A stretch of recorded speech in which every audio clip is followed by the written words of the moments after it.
as I was thinking of someone who had successfully navigated policy of Babylon in times past, my mind immediately went to Daniel.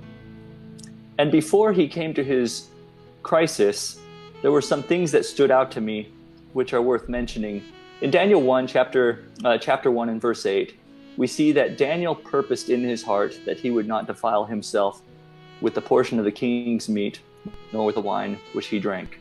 Essentially, whatever Babylon was serving, he already had his mind made up. But what happens next is significant. Verse 9, now God brought Daniel into favor and tender love with the prince of the eunuchs. And in the Youth Instructor, November 12, 1907, it reads, this officer saw in Daniel good traits of character. He saw that he was striving to be kind and helpful, that his words were respectful and courteous, and his manner possessed the grace of modesty and meekness. It was the good behavior of the youth that gained for him the favor and love of the prince. And this was, of course, in Daniel chapter 1, but this was recorded throughout his life. Later on in chapter 4 of Daniel, Nebuchadnezzar has the same understanding and speaks as such.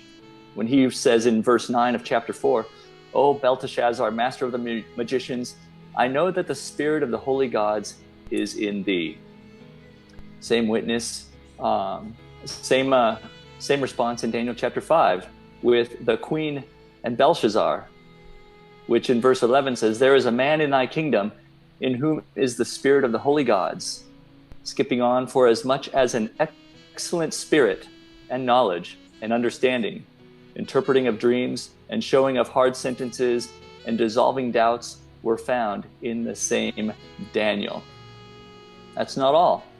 When the administration switched hands into Darius, he had the same observation. Chapter 6, verse 3 through 5. Then this Daniel was preferred above the presidents and princes because an excellent spirit was in him, and the king thought to set him over the whole realm. Then the presidents and princes sought to find occasion against Daniel concerning the kingdom, but they could find none occasion nor fault. For as much as he was faithful, neither was there any error or fault found in him. Then said these men, we shall not find any occasion against this Daniel, except we find it against him concerning the law of his God. Right here, before you get to the trial, lion's den, refusing the Babylonian buffet, what have you, there's a work of character development that was done, that was in place, that was solid, and it needs to be done before we can be going forward to tackle these difficult issues. We're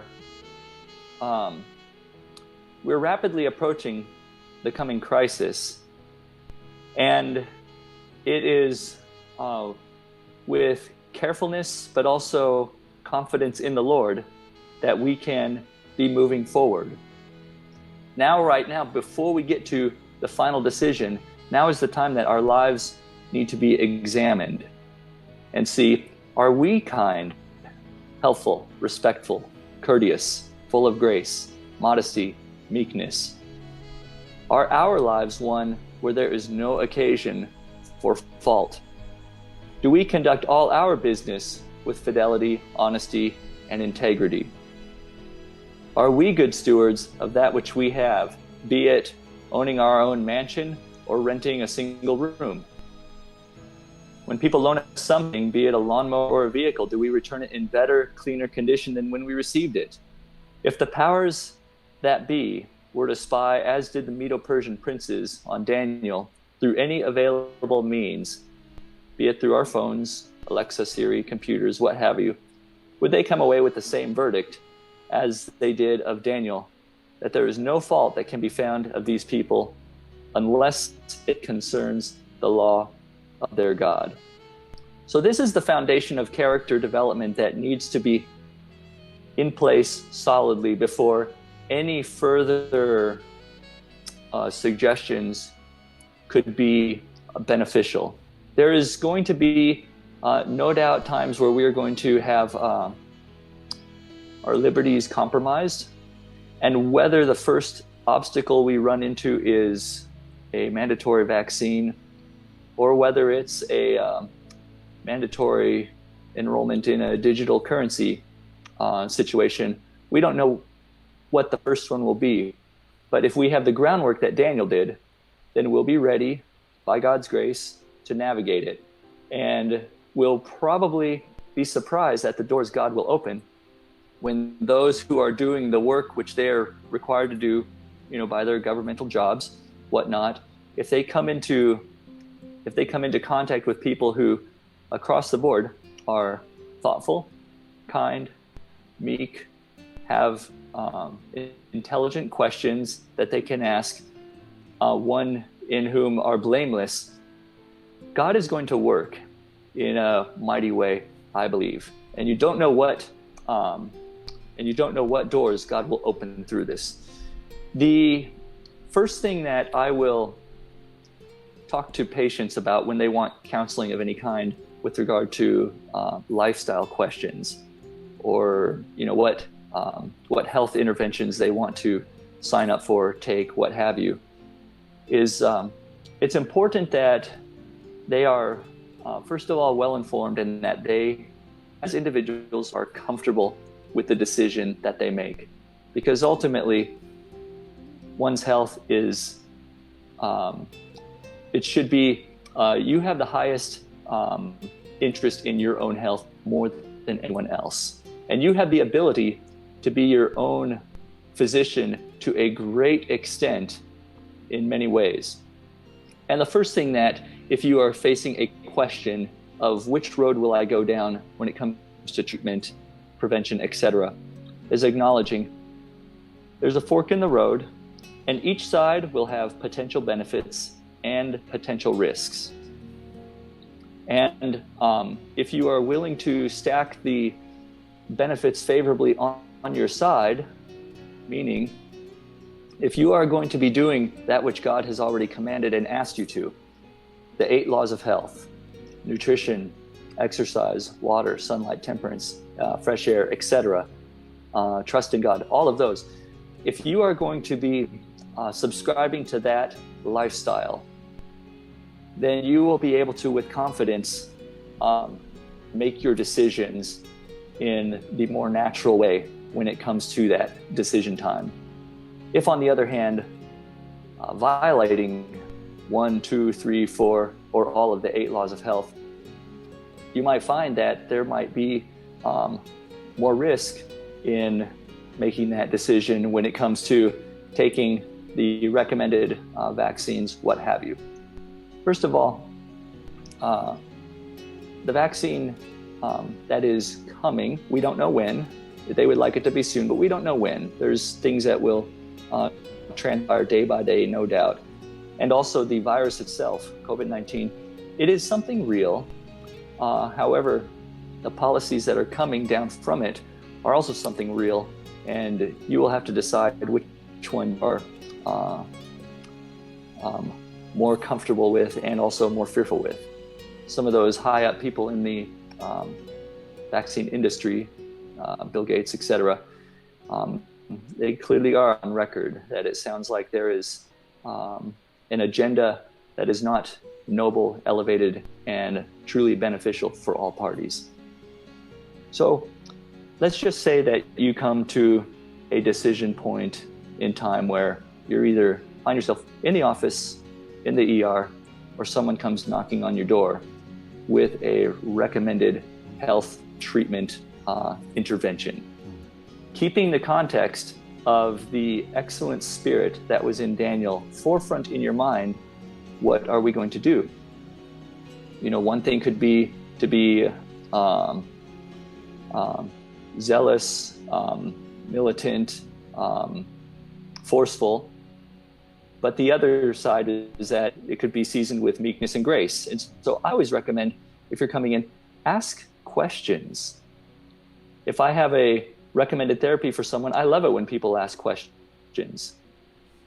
Let's say it's with the COVID-19 disease and the proposed therapies? Well, some questions that could easily be asked. What is the mortality rate of COVID-19? Is it still 4%, 3%, 2%, 1%, 0.5%?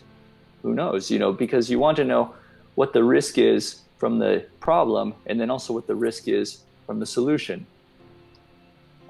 If I receive this medication or vaccine, what is the success rate of me developing complete immunity?